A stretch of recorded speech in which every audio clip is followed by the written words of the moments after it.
વડોદરા જિલ્લાના ડભોઈ વેગા ચોકડી પાસે ડભોઈ પોલીસ અને જિલ્લા પોલીસની આરઆર સેલની ટીમે વિદેશી દારૂ ભરેલી ટ્રકને ઝડપી પાડી હતી।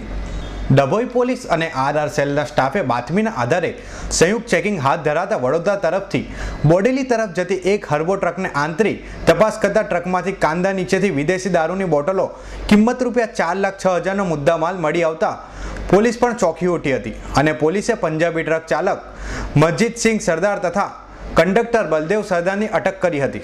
વધુમાં ચૂંટણી તારે દારૂની રીલમછેલ કરાવવા ગુજરાતમાં દારૂ મંગાવવામાં આવતો હોવાનું ચર્ચાઈ રહ્યું છે।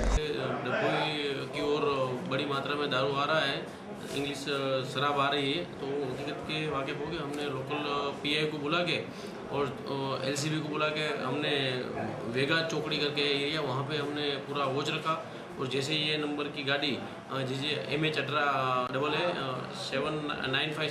गाड़ी आई तो उसको हमने कॉर्नर करके पकड़ के पूरा चेक करके उसमें से करीब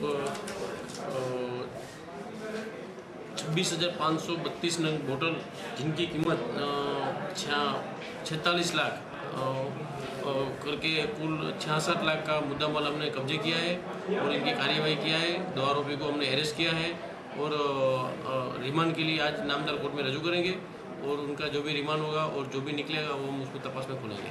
ગાંધીના ગુજરાતમાં દારૂબંધી હોવા છતાં પણ ખુલ્લેઆમ દારૂ ઘુસાડવામાં આવી રહ્યો છે અને માત્ર 1-2 કેસ કરી પોલીસ પણ પોતાની શેખી કરે છે, ત્યારે ગુજરાતમાં દારૂબંધી સંપૂર્ણ ક્યારથી થશે તે જોવું રહ્યું। હસન ખત્રીનો રિપોર્ટ S9 ન્યૂઝ ડભોઈ।